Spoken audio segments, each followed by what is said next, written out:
Dalam hidup ini, seringkali kita mengukur derajat manusia dari pekerjaannya.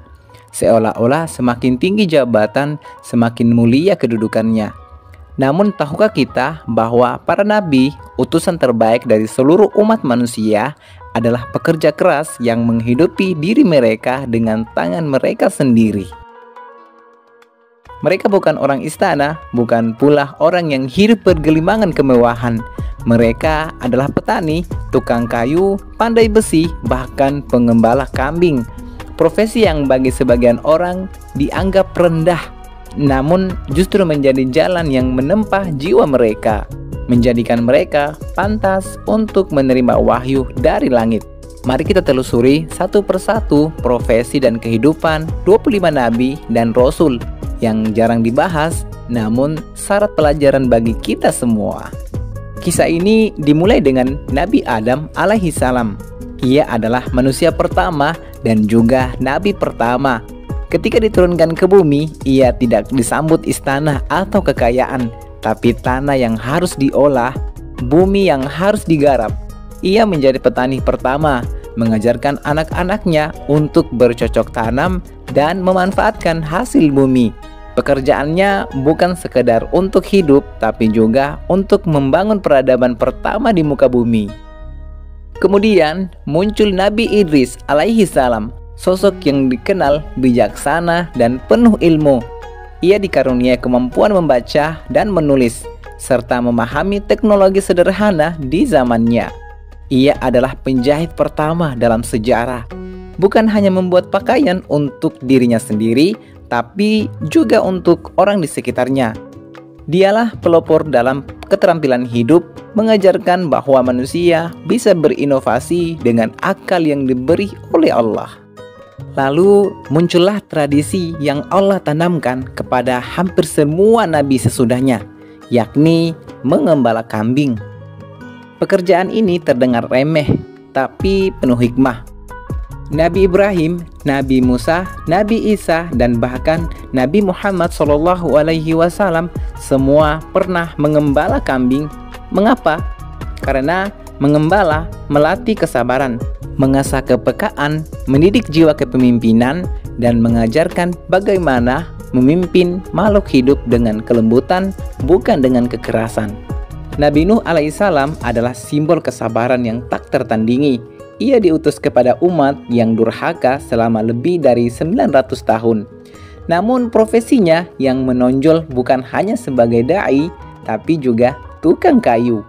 Ketika Allah memerintahkannya membangun bahtera besar di tengah daratan, ia bekerja siang dan malam, memotong kayu, menyusun papan, dan memaku satu persatu. Sambil terus diejek dan dihina oleh kaumnya, tapi ia tetap bekerja. Karena ia tahu bahwa pekerjaannya bukan sekedar proyek dunia, tapi persiapan menuju penyelamatan ilahi. Nabi Hud dan Nabi Saleh yang diutus kepada kaum 'Ad dan Tsamud, yang dikenal dengan teknologi bangunan mereka, hidup sebagai pemimpin spiritual dan juga tokoh masyarakat. Meski tidak disebut secara eksplisit profesi mereka, banyak ulama menyebut mereka memahami teknik bangunan dan pertanian karena mereka hidup di tengah masyarakat yang maju di bidang itu. Lalu ada Nabi Lut yang hidup di kota Sodom. Ia dikenal sebagai pemimpin spiritual yang memperingatkan kaumnya akan penyimpangan moral. Profesi utamanya adalah da'i dan pembimbing sosial, menunjukkan pentingnya posisi moral dalam profesi kenabian. Nabi Ibrahim alaihissalam, sang bapak para nabi. Selain sebagai pengembala, ia juga dikenal sebagai pembangun Ka'bah bersama putranya Nabi Ismail. Mereka berdua bekerja sendiri, menyusun batu demi batu, tanpa upah, tanpa kemegahan, hanya karena perintah Allah. Sebuah pekerjaan yang kelak menjadi pusat ibadah jutaan manusia hingga hari ini. Nabi Ismail pun dikenal sebagai pemburu dan ahli dalam pertanian karena hidup di daerah gersang Mekah. Ia turut membangun fondasi masyarakat baru dengan bekerja keras sejak usia muda. Nabi Yusuf alaihissalam, seorang nabi yang tampan, juga seorang negarawan ulung.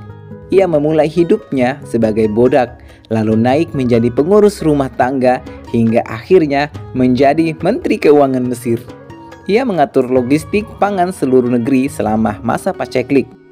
Ia adalah teladan dalam manajemen dan perencanaan ekonomi, bukti bahwa profesi kenegaraan bisa menjadi jalan ibadah. Nabi Musa sebelum kembali ke Mesir untuk membebaskan Bani Israel hidup sebagai pengembala di Madian. Ia bekerja keras di rumah mertuanya Su'aib selama bertahun-tahun. Profesi itu bukan kebetulan, tapi masa pelatihan sebelum ia memimpin umat yang paling keras kepala dalam sejarah. Kemudian datanglah Nabi Daud alaihissalam yang bukan hanya raja, tapi juga pandai besi. Ia membentuk besi dengan tangannya, menciptakan baju zirah untuk tentaranya. Sambil tetap menjadi hamba yang taat, berpuasa selang sehari, dan menangis dalam ibadah malam. Begitupun Nabi Sulaiman, anaknya, ia tidak hanya mewarisi tahta, tapi juga memiliki kemampuan arsitektur luar biasa, mengatur jin, manusia, dan hewan, membangun istana megah dan teknologi yang melampaui zaman. Nabi Yunus adalah nelayan. Ia hidup dari laut sebelum akhirnya dilarikan oleh takdir ke dalam perut ikan. Dari gelapnya lautan dan perut hewan yang besar, ia berseru, "La ilaha illa anta, subhanaka inni kuntu minadz zalimin." Sebuah doa yang menembus lapisan samudera dan diabadikan dalam Al-Quran. Nabi Isa yang lahir tanpa ayah, hidup dalam kesederhanaan. Ia adalah tukang kayu seperti ayah angkatnya Yusuf. Ia menolak kemewahan dunia, menempuh jalan kerasulan dengan kesabaran dan ketabahan, dan tetap bekerja untuk menghidupi dirinya hingga Allah mengangkatnya ke langit. Dan terakhir, Rasulullah Shallallahu Alaihi Wasallam. Sejak usia 6 tahun, beliau yatim. Sejak usia 8 tahun, mengembala kambing. Dan saat dewasa, menjadi pedagang. Ia membawa dagangan Khadijah ke negeri Syam dengan penuh kejujuran, hingga digelar Al-Amin, orang paling terpercaya di Mekah. Beliau tidak pernah menggantungkan hidup pada wahyu sampai hari tuanya. Beliau tetap bekerja, menunjukkan kepada umatnya bahwa bekerja adalah bentuk kesempurnaan iman.